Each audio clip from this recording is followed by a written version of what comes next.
I researched about grief and depression. Grief is pretty much the emotion that someone feels after they lose a loved one or something dear to them. This is going to help us portray Macbeth and how he reacts after he hears about his family's death.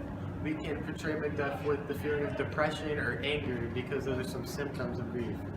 We can also use grief and how we can also use the way people can help someone cope with grief by changing the way Ross and Malcolm talk to Macduff after he hears about the deaths. This can affect how Macduff then realizes about the deaths, and then this can lead to his anger fueling him to kill Macbeth. I did my research on the responsibilities of a medieval king, when what I found was quite interesting. A medieval king was expected to uphold the law within his kingdom and be morally righteous.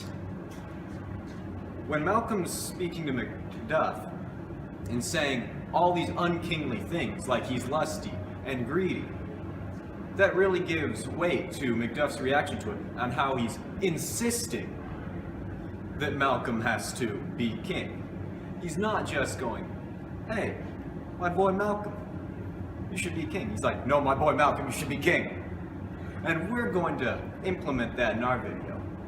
The intensity of how Macduff is asking Malcolm. After researching the topic of espionage during the Middle Ages, I found that many of the kings, monarchs, and lords created large networks of alliances where they could freely send information between each other. This includes spying. So during the time that Malcolm was talking to Macduff, he had to be extra careful of whether or not the information that he is saying might be sent to Macbeth. This means that he had to be extra careful. And so when we play him as a character, we should make sure to show that he is very not nervous, but rather he is very cautious and must try to make sure that Macduff or anyone around him is not going to be a spy or someone that will release the information he's telling. Body language is an important aspect in all performances. Actors use it to convey characters, thoughts, and ideas to the audience. In our scene where Malcolm tests Macduff, we're going to use body language to emphasize the emotions Macduff is going through during the scene. Be it anger, sadness, or disbelief, body language will enhance what Macduff is feeling in the performance. Concluding from my research, I've concluded that trust and betrayal are inversely proportional. In this scene, Malcolm finds it hard to trust Macduff because he's scared of being deceived by him, thinking Macduff might work for Macbeth. So, as a result, in the scene, he should be played in the beginning as someone who's mistrusting and cautious about his decisions towards Macduff. And as the scene progresses, he should start to trust him a little bit more, because as Macduff really shows his dedication towards his country's God. After researching various topics relating to our scene in Macbeth, we have found that the characters must be played in certain ways relating to the research. For me, I found that Malcolm must be played very cautious of the possible spies or information leaks that could occur during this time. I found that Macduff should be played as very insistent to Malcolm that he has to be king.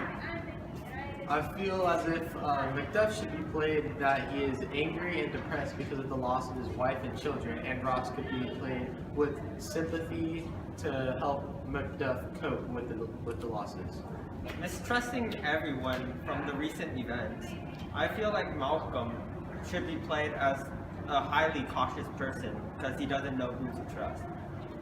Body language is also very important in this scene to show the various emotions that Macduff needs to portray.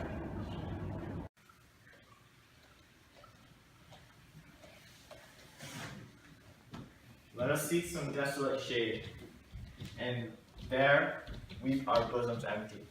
Let us rather, Malcolm, hold fast the mortal sword and like good men, bestride our downfall birthdawn.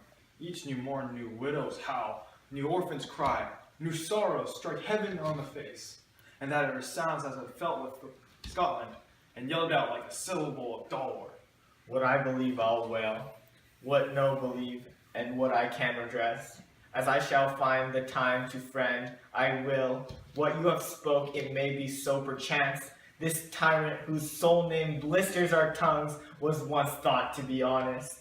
You have loved him well. He hath not touched you yet, I am young, but something. You may deserve him, though me and wisdom, to offer up a weak, poor, innocent lamb to appease an angry god. I am not treacherous. But Macbeth is, and a good and virtuous nature may recoil, an imperial change, but I shall crave your pardon. That which you are, my thoughts cannot transpose.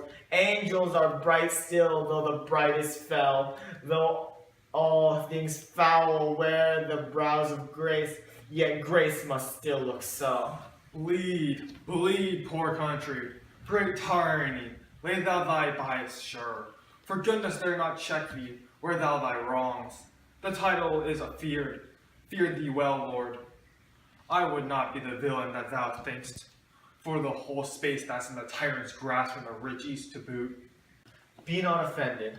I speak not as an absolute fear of you. I think our country sinks beneath the yoke. It weeps, it bleeds, and each day a gash is added to her wounds. What should it be?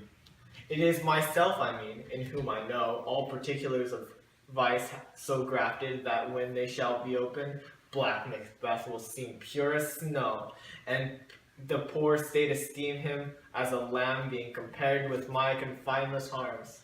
Not in the legions of horrid hell can come a devil, more damned and evil to taunt Macbeth.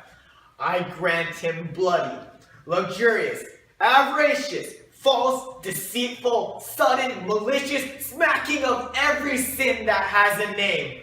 But there is no bottom, none in my voluptuousness. Your wives, daughters, your matrons, your maids could not fill the cistern of my lust, my desire. All content impediments would o'erbear that did oppose my will. Better Macbeth than such one to reign. Boundless intemperance, in nature is a tyranny. It has been the untimely emptying of the happy throne, and fall of many kings. But fear not yet to take upon what is yours. You may convey your pleasure in spacious plenty, and yet some seem cold the time you may so hoodwink. We have willing dames enough. It cannot be the vulture in you to devour so many as will to greatness dedicate themselves, finding it so inclined. Were I king, I should cut off the nobles from their land, desire his jewels and this other's house, that I should forge quarrels unjust against the good and loyal, destroying them for wealth. The king becoming graces as justice, verity, temperance, stableness, bounty, perseverance, mercy, lowliness, devotion, patience, courage, fortitude. I have no relish of them, but abound in the division of each several crime, acting in many ways. Nay, I should pour the sweet milk of concord into hell. Uproar the universal peace, confound all unity on earth. Oh, Scotland! Scotland! If such a one be fit to govern, speak. I am as I have spoken. Fit to govern, no, not to live. O nation miserable, thy royal father was a most sainted queen, the queen that bore thee, oftener upon her knees than on her feet, that every day she lived. Fare thee well. These evils that repeat upon themselves have banished me from Scotland.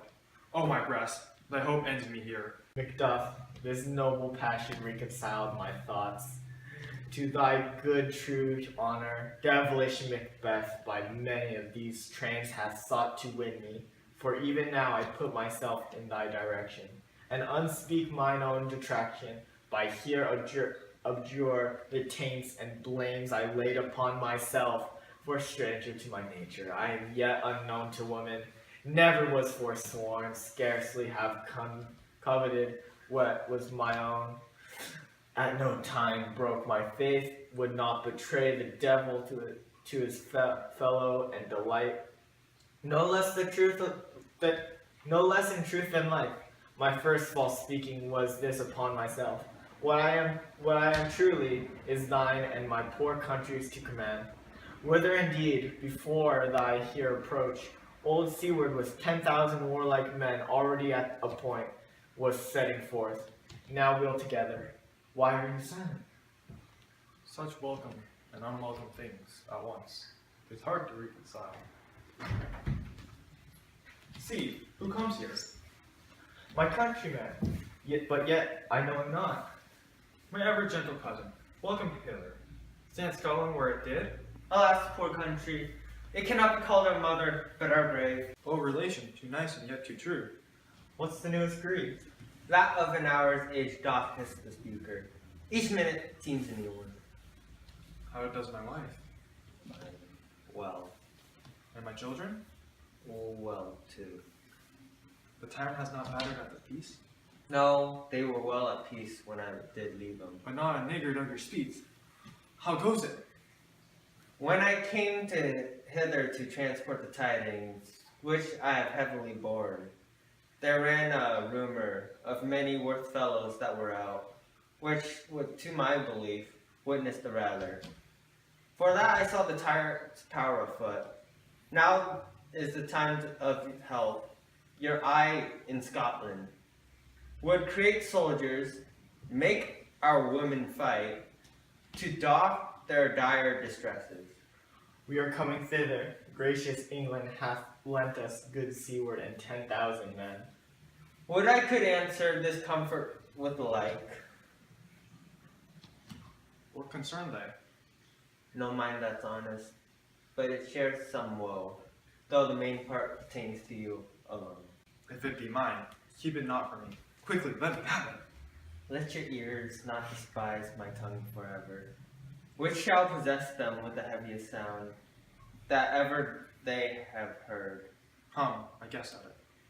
Your castle is surprised, your wife and babes savagely slaughtered, to relate the manner, were on the quarry of these murdered deer to add to the death of you.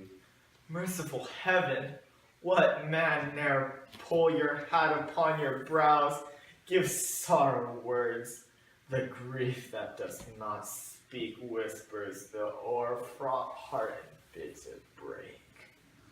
My children too? Wife, children, servants, all that could be found. None must be from thence. My wife killed too? I have said. Be comforted. Let us make medicines of our great revenge, to cure this deadly grief disputed like a man. I shall do so. But I must also feel it as a man. I cannot but remember such things that were most precious to me. Heaven, rest them now. Be this the whetstone of your sword. Let grief convert to anger, blunt not the heart, enrage it. Oh, I could play the woman with mine eyes and bragger with my tongue. But gentle heaven, cut short all intermissions. Front to front, bring thou this fiend of Scotland in myself, with my sword's length setteth him. If he escape, heaven forgive him too. This tune goes manly. Come, go we the king, our power is ready. Our lack is nothing but our leave. Macbeth is ripe for shaking. The powers above put on our instruments. Receive what cheer you may. The night is long that never finds the day.